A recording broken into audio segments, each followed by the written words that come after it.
Stop him now! The boy ran, Leave him bare alone! feet slapping Stop! against the cracked stones of the alley, clutching the loaf of bread he had snatched from the market stall. Shouts followed him, angry vendors yelling, feet pounding behind him. His heart thumped so hard it hurt, and sweat mixed with the grime on his face. He didn't know if he could make it this time. Hunger had driven him to desperation, but the fear of getting caught made him move faster, zigzagging between carts and crates. "Stop! Thief!" Someone screamed. He darted behind a stack of barrels, gasping for air, fingers clutching the warm bread. That's when he saw her, a girl no older than him, standing in the shadow of the fountain. She had a basket of fruits clutched in her hands, and her eyes, wide and alert, scanned the alley. "You can't keep running like this," she said, stepping forward. Her voice was calm but firm. "Come here." He froze. Why are you helping me?" he asked, chest heaving. "Because you're starving," she said simply. "And stealing doesn't have to be the only way." He hesitated, shame and hunger warring inside him. I can't take it," he whispered, almost afraid she would disappear. "Take it," she insisted, holding the basket closer. "You need it more than I do." He bit his lip, then slowly, almost reverently, reached out and took an apple. The warmth of her gesture made something inside him relax, even if only for a moment. Over the following weeks, the boy and the girl met often. She brought him food, sometimes extra bread, sometimes fruits she had collected herself. He shared stories of the streets, of nights spent shivering beneath broken roofs, of dreams too big for someone like him.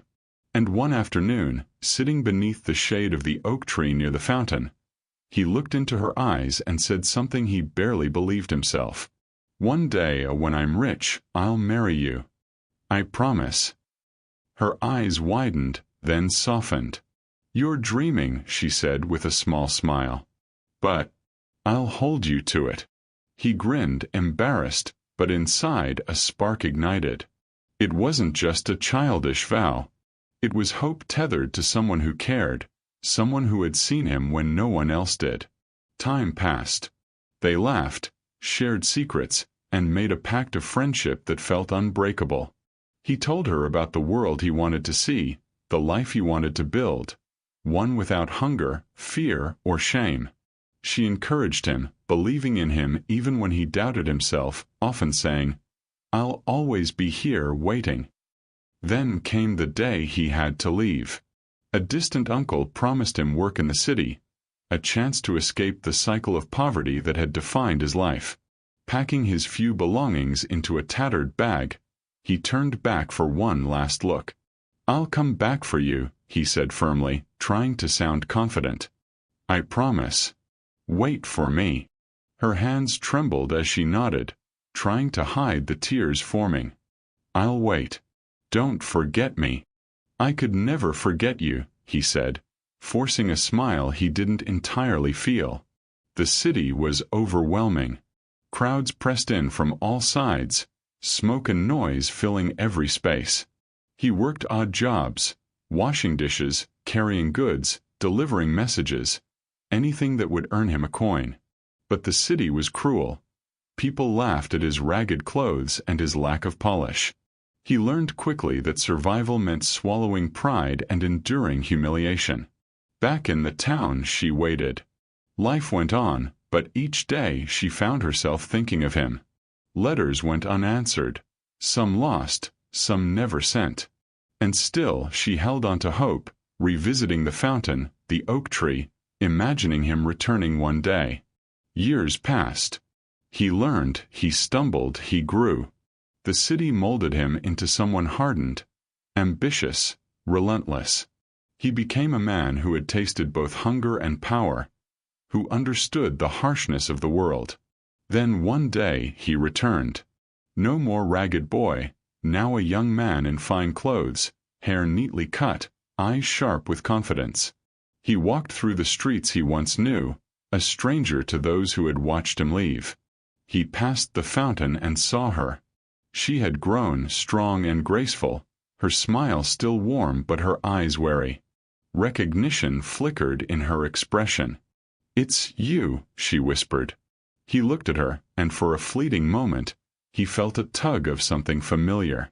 Then he straightened, letting the years of success harden his face.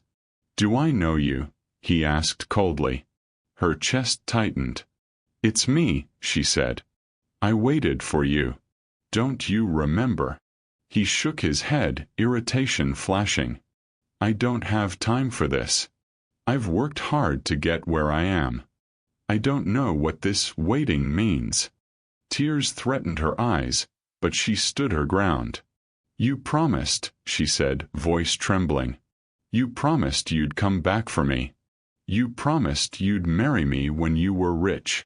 He let out a dry laugh, shaking his head. "Childish promises," he said. "Things change. Life changes." The sting of his words hit her like a physical blow. The boy she had loved, trusted, and believed in had returned, but he was unrecognizable. Cold, dismissive, distant. Days passed. He ignored her, moving through the town as if he belonged nowhere but in his own world. She found herself drawn into his orbit anyway, trying to speak, to reach him, but every word was met with indifference or subtle disdain. He struggled, too. A part of him remembered the girl who had fed him, believed in him, waited for him. But pride and fear made him push those memories away. Wealth had changed him, or so he thought. He could not let himself admit that the bond he had promised to honor so long ago still mattered more than anything he had built. One afternoon, they accidentally met at the market. He brushed past her, dismissive, but a fruit vendor tripped, sending apples rolling to her feet. He bent down to help, and their hands brushed. For a moment, recognition sparked. Laughter, promises, warmth from long ago. He pulled back immediately, ashamed of the emotion that surged. She looked up, eyes steady, challenging him. "Do you even remember?" she asked. He shook his head, voice low, conflicted. I have other things to think about," he said, turning away. She did not step back. "Some things aren't so easy to forget," she said softly, but firmly. "Some people aren't so easy to leave behind." And as he walked away, guilt gnawed at him, heavier than he had expected. Success and wealth had given him everything he thought he wanted, yet here she was, a living reminder of everything that truly mattered. He knew deep down that the hardest battle of all was about to begin. Confronting the girl he had left, the promise he had broken, and the man he had become.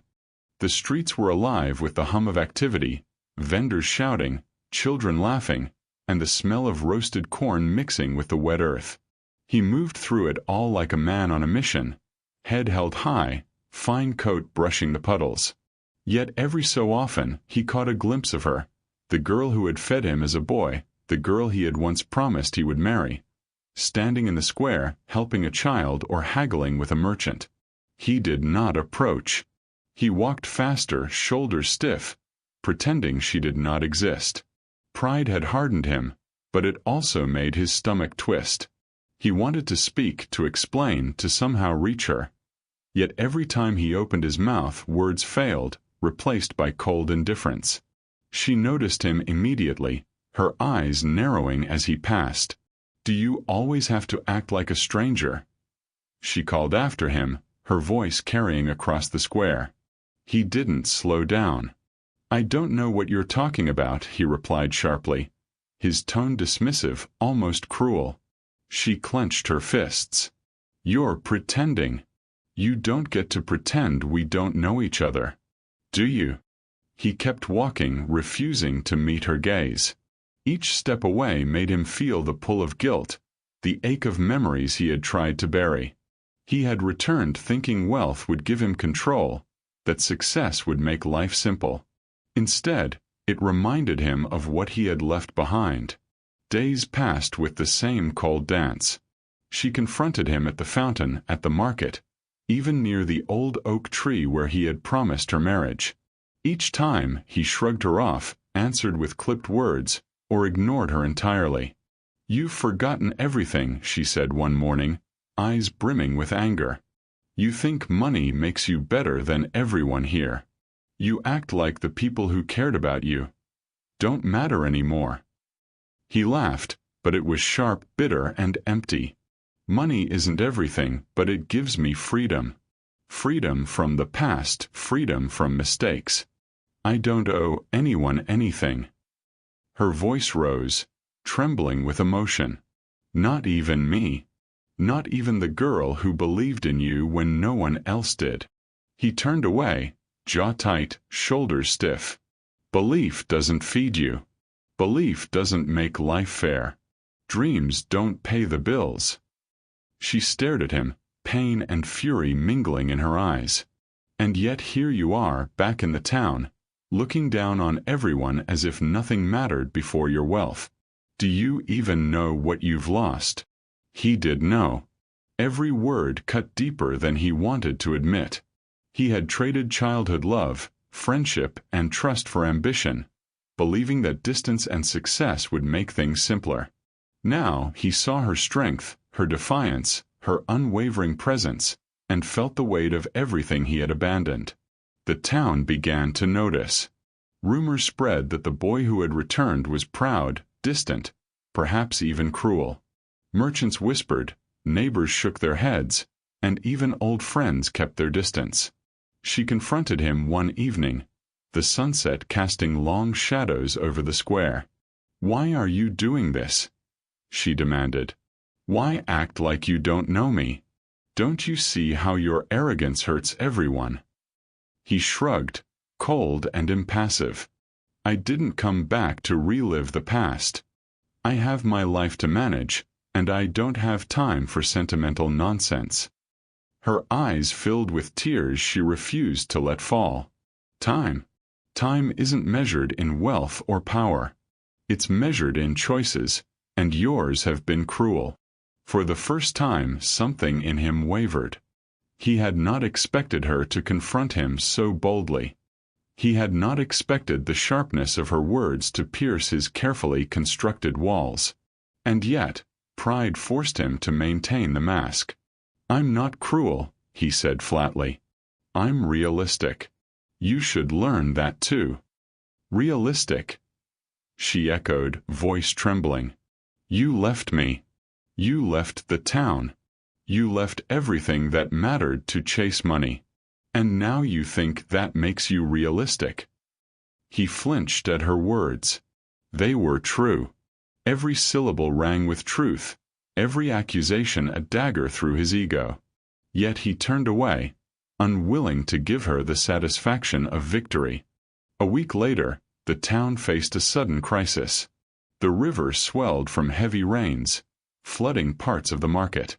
Merchants scrambled to save goods, families tried to secure homes, and chaos erupted. He watched from a distance, still keeping his pride intact, until a cart tipped dangerously toward a child. Without thinking, he dove, catching the cart just in time. She arrived moments later, helping steady the child. Their hands brushed, and the spark of recognition flared, almost igniting something he did not want to acknowledge. "You didn't have to do that," she said, voice soft but pointed. "I didn't," he replied curtly, pulling back. "I just didn't want anyone else getting hurt." Her gaze pierced him.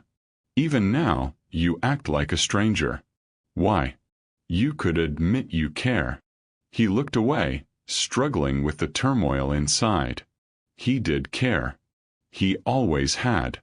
But admitting it now felt like surrender, like exposing a weakness he could not allow. Pride and fear chained him, keeping him distant, cold, untouchable. The tension between them grew unbearable. Every encounter became a battlefield of words, every gesture a test of endurance. She refused to leave him alone, challenging him, pushing him to acknowledge the bond they had once shared. He resisted, every fiber of his being telling him to keep distance, yet every heartbeat reminding him of what he had lost. Then came the rumor. A merchant, noticing his wealth and cold demeanor, suggested he had returned to exploit the town. Whispers spread, suspicion grew, and even those who had once trusted him began to doubt. She confronted him in front of the crowd, anger and frustration blazing. "You see what your pride has done," she shouted. "Everyone questions you because of your actions. Not your words, your actions." He swallowed hard, feeling the sting of truth. I didn't think. You didn't think." She cut him off. "You never think about anyone but yourself." A hush fell over the crowd. The boy's chest tightened. He realized that wealth and power meant nothing without trust, without love, without respect. Every coin, every accolade, every step he had climbed in the city counted for nothing if he could not redeem himself now. That night, he wandered the empty streets alone, the echo of her words haunting him. For the first time in years, he felt powerless, vulnerable, and painfully aware of the gap between the boy he had been and the man he had become. The next day, he sought her out. She was at the market, helping a vendor stack crates. Her back was straight, face focused, as if she could ignore him completely. And yet, when she sensed his approach, she turned, eyes flashing. "I came to tell you," he started, voice low, uncertain. "You came to tell me what?" she asked, arms crossed. He hesitated. Pride still whispered, warning him to walk away to maintain the facade. But something deeper, stronger, compelled him. I want to make things right," he admitted, though the words felt small, inadequate. "I don't know how, but I can't keep pretending I don't remember." Her eyes softened slightly, but skepticism remained. "Words are easy. Actions are what matter. Are you ready for that?" He nodded slowly, feeling the gravity of the challenge. The tension between them stretched taut, every emotion heightened, every heartbeat loud. The girl who had waited, who had trusted him, who had shaped the boy he once was, now held the key to the man he would become. And so began a battle of pride, trust, and redemption.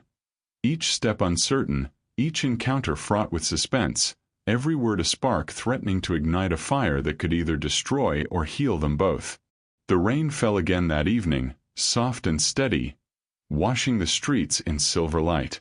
He watched her leave the square, wondering if he had the courage to follow, to act, to prove that the promise he had once made could still mean something after all these years. The morning sun had barely touched the rooftops when a commotion erupted near the town square. A fire had broken out in one of the merchant stalls, smoke curling into the sky, flames licking at the wooden structures. People screamed, children cried, and the air was thick with panic. He arrived, chest tight, adrenaline surging. His first instinct was to act, to save, to protect. He darted into the smoke, moving with purpose. She was there too, struggling to pull a frightened child from the chaos. Their eyes met for a fraction of a second. No words, only recognition, fear, and something deeper. "Get out of here," he shouted to a group of villagers, grabbing buckets of water. The crowd hesitated, unsure, but seeing him act decisively stirred them into motion. She ran toward him, voice trembling. "We need to save the stall. The merchants will lose everything." He shook his head, hands gripping the buckets. "No, people first. Children, families. Everything else comes second." Together they worked, passing buckets, pulling debris, dragging frightened children to safety. Every movement was a battle against the flames and their own lingering tension. She glanced at him, eyes wide. "Why are you helping? After everything, why now?" He didn't answer immediately. His chest heaved with smoke and guilt.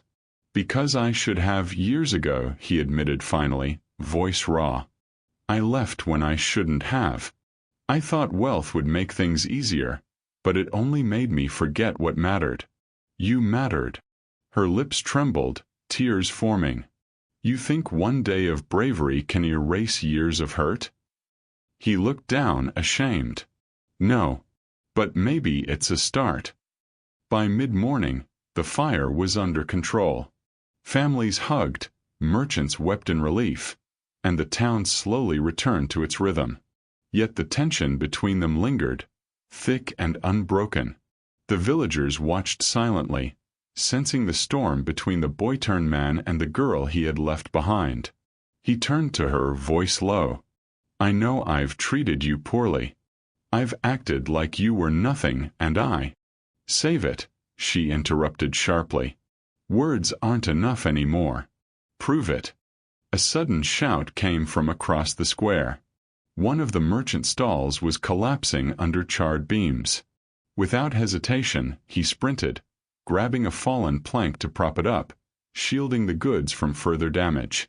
She joined him, steadying his hold. Together they worked seamlessly, trust forming in action where words had failed. Later, when the danger had passed, they stood beneath the oak tree, the same tree where he had promised her marriage years ago. The tension between them was unbearable, heavy with years of absence, pride, and miscommunication. I don't deserve your forgiveness, he said quietly, eyes on the ground. I can't undo the past. But I can try to be better. For you, for the town, for what I promised. She studied him, searching for truth in his eyes. And if you fail? She asked softly. I won't fail, he said firmly, meeting her gaze for the first time without flinching. Because I've realized what matters most. It's not wealth. It's not power. It's trust. It's loyalty. It's you. For a moment, she said nothing, letting the weight of his words sink in. The townspeople watched quietly from a distance, sensing the reconciliation that had begun. Finally, she exhaled, a mix of relief and lingering hurt. You have a long way to go, she said. But I see you trying. He reached out, hesitating for the briefest second before taking her hand. I won't let you down again, he promised. A sudden shout drew their attention. The merchant whose stall had almost collapsed was running toward them, waving a bag of coins. This is for you, he cried, a reward for saving the goods. But the boy shook his head, refusing the payment. I did this because it was right, he said simply. Not for money. Not for recognition. She smiled, a small, genuine curve of her lips. Finally, she whispered, you're starting to understand. Days passed, and the town buzzed with stories of the fire and the bravery of its people. The boy who had left and returned had proven himself through deeds, not just words. He continued to help, guided by her steady presence, slowly earning the trust he had squandered. One evening, as the sun dipped low, painting the town in gold, they sat together by the fountain. Silence stretched between them, comfortable and unspoken. Then she turned to him, eyes bright. Do you remember the promise? She asked softly. He took a deep breath, fingers brushing hers.